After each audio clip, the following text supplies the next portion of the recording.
Шээс өөх эмийн тухай давс усны солилцоонд нөлөөлж бөөрөөр ялгаран гарах шээсний хэмжээг нэмэгдүүлдэг эмийн зүйлийг шээлгэх эм буюу шээс өөх эм гэж нэрлэдэг. Шээс өөх эмийг бие махбодоос илүүдэл шингэн гаргаж хаван буулгах, артерийн даралтыг бууруулах, хиймийн хортой бодисын хордлогын үед хүний бие организмаас ялгарах хурдыг нэмэгдүүлэх зорилгоор мөн шээс өөх эмүүдийг бол ашигладаг байгаа. Хүний биеийн 60-70% бол ус эзэлдэг гэж үздэг. Энэ маань ойролцоогоор бол 40-50 литр ус байгаа гэж тооцдог. Бүх усны бол 30-35 литр нэсийн дотор 10 орчим литр нь эс хоорондын шингэнд, үлдсэн 3.5 литр нь бол судсанд байдаг. Шээс үүсэх процесс маань 3 үндсэн хэсгээс бол тогтдог. Нэгдүгээр түүдгэнцрийн фильтрац, хоёрдугаарт бол эргэн шимэгдэх процесс буюу ресорбц, гуравт нь шүүрэл буюу секрец. Түүдгэнцрийн фильтрацийн үр дүнд хоногт 1200 г натр агуулсан 170 орчим литр шээс үүсдэг. Эргэн шимэгдэх процесс маань давс болон усны тэнцвэрт байдлыг бол тогтмол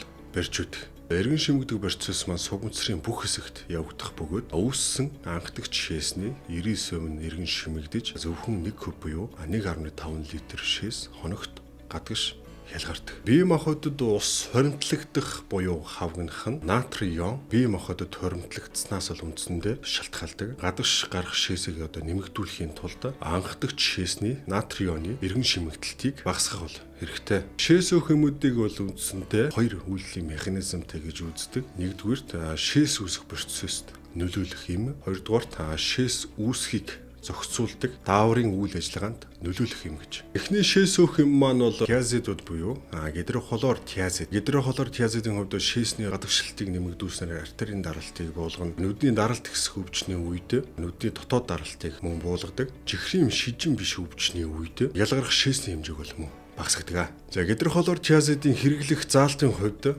янз бүрийн гаралтай хаван, артерийн даралт ихсэх өвчин, чихрийн биш шижин, нүдний даралт ихсэх өвчний үед бол тус хэрэгэлдэг. Хэвчлэн артерийн даралт буулгах эмүүдийн найрлаганд нийлмэл байдлаар орж гавсарсан эмчилгээнд бол өргөн ашиглагддаг.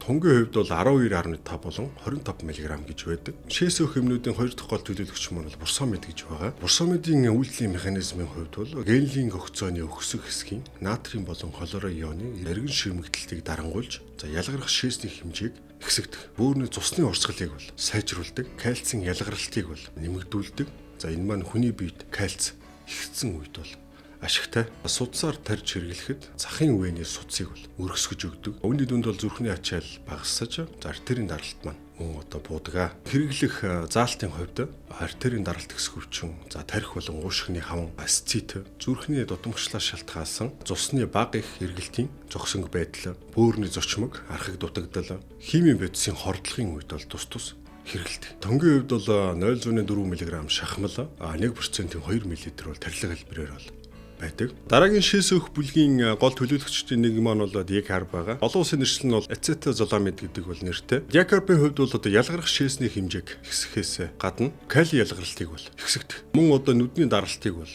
буулгах үйлдэлтэй. Бэлтэмлийн нөлөөгөөр тархины карбоангидроз идэх буурах ба нугсан шингэн үүсэх бол багасдаг. Дикарбын хэрэглэх заалтын хувьд хөнгөн хэлбэрийн цусны эргэлтийн дутагдлаас үүссэн хаван, нүдний даралт ихсэх өвчин, эпилепсийн үед бол хэрэглэдэг. За тунгийн хувьд бол 250 мг шахмал хэлбэрээр бол байдаг. Дикарбын хувьд тархины гэмтэл хавангийн үед бол эмчилгээнд бол нэлээд өргөн ашигладаг. Альдостероны эсрэг нөлөө тэмийн гол төлөөлөгч маань бол аспиринолактан буюу Монгол улсад бол виршпрон нэршлэр бол худалдаалагддаг. За тунгийн хувьд бол 25 мг шахмал хэлбэрээр бол байдаг. Аспиринолактаны гол үйлдэл маань бөөрийн нефроны төгсгөлийн хэсэгт альдостероны кали ялгаруулах үйлдэлийг бол дарангуйлдаг. Аспиринолактаны хувьд шээсээр натрий ион болон хлорид ионы ялгарлтыг ихсгэж кали ионы ялгарлтыг бол багасгадаг. Аспиринолактаны шээс өөх үйлдлийн хувьд бол артерийн даралт бол бууж өгдөг. Бусад шээс өөх эмнүүдээс онцлог шин чанар нь цусан дахь калийн хэмжээг бол багасгадаггүй давуу талт. Бусад шээс өөх эмүүдийг хэрэглэж байгаа үед цусан дахь кали,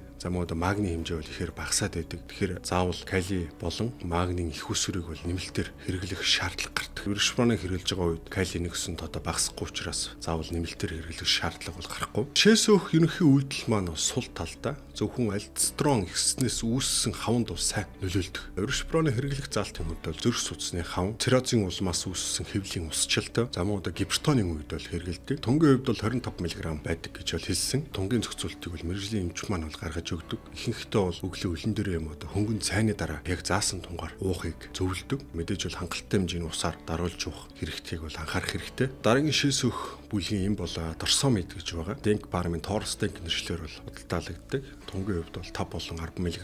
Дорсомидын үйлдлийн механизм нь бол геелийн огцоны өксөх хэсгийн натрий болон хлорын ионы эргэн шимэгдэлтийг саатуулж шээс өөх үйлдэлээ бол үзүүлдэг. Хэрэглэх заалтын хувьд бол хавгнах шинж бүхий одоо зүрхний дутагдлын өргөн ашигладаг. Бусад шээс өөхөн бүрэн үйлдэлээ үзүүлж чадахгүй байгаа тохиолдолд шээс өөх үйлдэлийг одоо нэмэгдүүлэх зорилгоор бол дорсомидыг бол өргөн ашиглаж байгаа. Зүрхний дутагдлын эмчилгээнд бол дорсомидыг хэрэглэхэд зүрхний агшилтын өмнөх ба дараах ачааллыг бол багасгаснаар зүрхний булчингийн эмгийн шинж тэмдгийг бол сайжруулж өгдөг гэж үздэг. За дорсомидын хувьд бол захын судасны эсэргүүцлийг багасгаснаар бол артерийн даралтыг бол тодорхой хэмжээгээр бол бууруулж байгаа. Энэ үйлдэл маань бол электролитийн тэнцвэрийн алдагдлыг бол багасгахсантай холбоотой гэж бол үздэг. За тунгийн хувьд бол 5 болон 10 мг байдаг гэж хэлсэн. Дорсомидыг бол шээс өөх бүлгийн виршпронтой хавсарч бол эмчилгээнд өргөн ашигладаг. Зарим эмүүдийг хэрэглээд хавн буухгүй байгаа үед үйлдэлийн одоо нэгсэндээ хүчжүүлэх зорилгоор хавсарсан эмчилгээнд өргөн ашигладаг. Осмос даралтанд нөлөөлж шээлгэх химийн гол төлөөлөгчийн нэг маань бол манитол байгаа. Манитол маань өөрөө туслын шингэн бөгөөд 10%-ийн 100, 250, 500 мл гэсэн бол хэмжээтэй байдаг. Манитолын хувьд бол цусны плазмын осмос даралтыг нэмэгдүүлж, усны эргэн шимэгдэлтийг багасгах замаар болж шээлгэх үйлдэлээ бол үзүүлдэг. Шээлгэх үйлдэл нь